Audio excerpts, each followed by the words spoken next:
चलिए जी आगे की तरफ चलते हैं, क्या क्या चीजें आई हैं अब इसके अंदर। देखो इसका बैकग्राउंड ये है कि सुप्रीम कोर्ट ने ये कहा था कि एक कमिटी बननी चाहिए। जब हम क्लास के अंदर भी इलेक्शन कमीशन ऑफ इंडिया पढ़ते हैं तो हमने इस चीज के बारे में चर्चा करी हुई है, बायसनेस इन अपॉइंटमेंट। जी हाँ, तो इस चीज की हमने पहले चर्चा करी हुई है कि जब हम बात कर रहे हैं कि जो इलेक्शन कमीशन ऑफ इंडिया है उसके अंदर आपको क्लैरिटी नहीं दिखती कि किस तरीके से अपॉइंटमेंट होना चाहिए, तो इन्होंने बोला एक कमिटी बनाओ जिसमें एक होगा पीएम, दूसरा होगा लीडर ऑफ अपोजिशन पार्टी इन लोकसभा, और तीसरा CJI chief justice of India. ये तीनों की कमिटी बननी चाहिए और ये कमिटी जो है इस तरीके से अपॉइंटमेंट तय करेगी किसका, इलेक्शन कमीशन ऑफ इंडिया का। उन्होंने कहा कि फिलहाल हमारे यहाँ पे कॉन्स्टिट्यूशन में कोई क्लियर प्रोविजन नहीं है कि क्या होना चाहिए क्या नहीं होना चाहिए, किस तरीके से होना चाहिए। तो ये जो है ये बहुत बड़ा इशू है। तो इस इशू को सॉल्व करने के लिए क्या किया जाए, तो जब तक कि पार्लियामेंट लॉ ना बनाए, क्योंकि आप सबको मालूम है कि हमारे यहाँ पे 3 ऑर्गन्स हैं गवर्नमेंट के, जिसके अंदर होगा जुडिशरी, एग्जीक्यूटिव और लेजिस्लेचर। ये तीनों ऑर्गन अपना अपना काम संभालते हैं। लॉ मेकिंग का काम किसका है, डेफिनेटली लेजिस्लेचर का है। और हमारे यहाँ पे लेजिस्लेचर के कितने पार्ट हैं, तो स्टेट लेजिस्लेचर और यूनियन लेजिस्लेचर। यूनियन लेजिस्लेचर के अंदर आ गया पार्लियामेंट।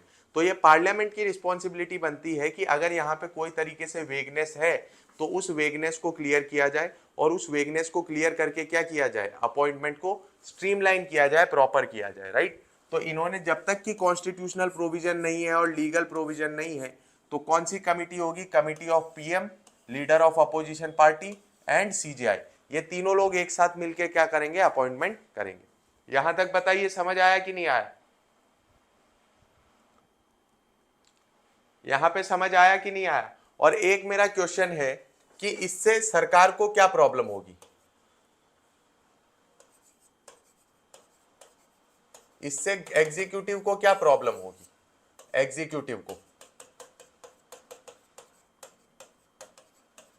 एग्जीक्यूटिव को क्या प्रॉब्लम हो सकती है इससे। ठीक है, देखो इसमें बेसिक चीज देखो आप, पीएम किसका पार्ट है, पीएम एग्जीक्यूटिव का पार्ट है। एलओपी किसका पार्ट है, लीडर ऑफ अपोजिशन, लेजिस्लेचर का पार्ट। सीजेआई किसका पार्ट है, तो वो किसका पार्ट है, जुडिशरी का। अब अगर ऐसा होगा तो आप सीधा सीधा देख सकते हैं कि यहाँ पे तीनों पक्ष साथ में बैठेंगे और इस तरीके का डिसीजन लेंगे जो कि बहुत ही अनबायस्ड हो। और मैं आपको हमेशा कहता हूं कि पावर इंसान जो है कभी भी शेयर नहीं करना चाहता। तो ऐसी कंडीशन में होगा क्या कि एग्जीक्यूटिव की पावर कम हो जाएगी। जो पहले एग्जीक्यूटिव का डिस्क्रिशन हुआ करता था, उसकी पावर हुआ करती थी, कंप्लीट पावर उसके पास हुआ करती थी, अब वो पावर रिड्यूस हो गई है। यस और नो, देख पा रहे हैं आप। अगर इस तरीके से होगा तो तीनों पक्ष साथ में बैठेंगे। कोई भी ऑर्गन ऑफ गवर्नमेंट ये चाहेगा कभी भी कि दूसरे ऑर्गन ऑफ गवर्नमेंट की पावर क्या बढ़ जाए। तो एग्जीक्यूटिव, लेजिस्लेचर और जुडिशरी तीनों साथ में बैठ के जब डिसीजन लेंगे तो इस चीज को अश्योर करेंगे कि कोई भी ऐसा व्यक्ति ना बैठे जो एग्जीक्यूटिव को फेवर करता हो या एग्जीक्यूटिव को सपोर्ट करता हो। और पीएम क्या चाहेगा, पीएम हमेशा चाहेगा कि सरकार की ज्यादा चले। सिंपल सी बात है, इसमें करप्शन का एंगल नहीं है, बट सिंपल सी बात यह है कि पावर जो है हर एक व्यक्ति अपने पास रखने की कोशिश करता है। तो अब इस बिल का एम क्या है, this bill aims to replace CJI, chief justice of India. Chief justice of India कौन था, जुडिशरी का पार्ट था। इसको रिप्लेस करना चाहता है किससे, cabinet ministers nominated by PM, तो वापस एग्जीक्यूटिव का पार्ट। तो अब नया कंपोजिशन हम जो देखेंगे, 2 एग्जीक्यूटिव 1 लेजिस्लेचर। लेजिस्लेचर वाला कौन सा, LOP, leader of opposition party. तो यहाँ पे ज्यादा बहुमत किसके पास है, ज्यादा बहुमत एग्जीक्यूटिव के पास है। और डेफिनेटली एग्जीक्यूटिव जो चाहेगा वैसा ही होगा, एग्जीक्यूटिव की जो इच्छा है वैसा ही होने वाला है। तो ये चीज हम देख सकते हैं कि यहाँ पे पावर जो है वो किसके पास एक्स्ट्रा हो जाएगा, पावर हो जाएगा एग्जीक्यूटिव के पास एक्स्ट्रा। तो इस चीज से यहाँ पे बेनिफिट मिलेगा। Sir why would CJI a non elected official get the authority to appoint such. देखो ये कमिटी है यशवी, कमिटी है। जब हम कमिटी के थ्रू अपॉइंटमेंट करते हैं तो वी मेक श्योर कि इस तरीके से अपॉइंटमेंट किया जाए जहां पे तीनों पक्षों का जो है वहां पे व्हाट वी से रिप्रेजेंटेशन हो, लेजिस्लेचर, एग्जीक्यूटिव और जुडिशरी। अब मुझे ये बताइए, कभी भी जुडिशरी ये चाहेगा कि एग्जीक्यूटिव एक्सट्रीमली पावरफुल हो जाए, नहीं। कभी भी एग्जीक्यूटिव ये चाहेगी कि जुडिशरी एक्सट्रीमली पावरफुल हो जाए, नहीं। सो तीनों जो है अपनी पावर को बैलेंस करने के चक्कर में एक बढ़िया व्यक्ति जो है उसे अपॉइंट करने की कोशिश करते हैं जो अनबायस्ड हो और जो किसी की तरफ भी ना हो।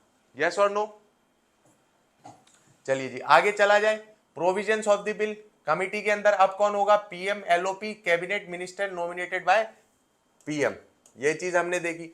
दूसरी एक सर्च कमिटी होगी। सर्च कमिटी का अर्थ ये हो गया कि बढ़िया बढ़िया कैंडिडेट्स ढूंढ के लाओ और वो बढ़िया बढ़िया जो कैंडिडेट्स आप ढूंढ के लाओगे उनको सामने रख देना है कि इनमें से सेलेक्ट किया जाए चीफ इलेक्शन कमीशन और कमिश्नर्स। तो यहाँ पे आप देख सकते हैं जो सर्च कमिटी होगी उसके अंदर लीडर कौन होगा? लेड बाय कैबिनेट सेक्रेटरी, और दूसरे 2 मेंबर्स और होंगे, बट उसमें एक कंडीशन हमें ध्यान रखनी है कि कोई भी मेंबर बिलो सेक्रेटरी लेवल का नहीं होना चाहिए। मतलब उससे ऊपर का हो सकता है बट उसके नीचे के लेवल का नहीं होना चाहिए। सो एक इस कंडीशन का हमें ध्यान रखना है, ये कंडीशन ध्यान में रख के चलनी। Next is committee will prepare panel of 5 individuals, 5 individuals तय किए जाएंगे, 5 इंडिविजुअल्स डिसाइड किए जाएंगे और उन 5 इंडिविजुअल से अपॉइंट कौन करेगी? कमिटी, ये सिलेक्शन कमिटी अपॉइंट करेगी कि हाँ चलो ठीक है। सो 2 तरीके की कमिटी है, 2 कमिटीज।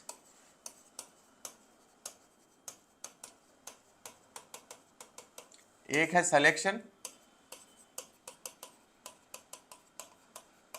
और दूसरा कौन सा है? Search, search committee and selection committee. ये 2 तरीके की कमिटी आप यहां पे देख सकते हो। नहीं, सर्च कमिटी का बेसिक मतलब ये हो गया कि वो ढूंढ के लाएंगे कि किसे अपॉइंट करना है, ठीक।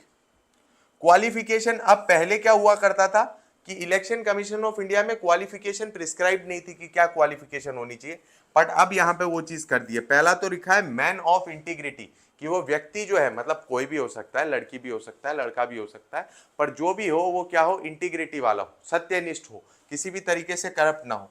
दूसरी, उन्होंने पोस्ट होल्ड की होनी चाहिए equivalent to the rank of secretary. तो पहले ऐसा कोई भी कंडीशन नहीं थी, ऐसी कोई भी क्वालिफिकेशन मेंशन नहीं थी। तो जब हम पढ़ते हैं कॉन्स्टिट्यूशनल बॉडीज को तब ये क्रिटिसिज्म भी लिखवाया जाता है, एक ये लिमिटेशन भी लिखवाई जाती है कि हाल फिलहाल तक किसी भी तरीके से कोई भी क्वालिफिकेशन प्रिस्क्राइब नहीं है। तो ये एक इशू वहां पे क्रिएट होता था, ठीक है। अब अगर बात करें तीसरी चीज की, तो तीसरी चीज यहां पे बताई गई है कि उन्हें नॉलेज होना चाहिए regarding the management of elections, और जिस तरीके से इलेक्शन कंडक्ट होते हैं उस चीज का उन्हें नॉलेज होना चाहिए। अगर उतना बेसिक नॉलेज नहीं है तो ये इशू वाली बात है, ये चीज उनके पास होनी चाहिए। सो यहाँ पे 3 कंडीशंस, 3 क्वालिफिकेशन जो है नई प्रिस्क्राइब करी गई है। And again removal like that of supreme court जज। यहां तक कोई doubt? Any doubt as of now?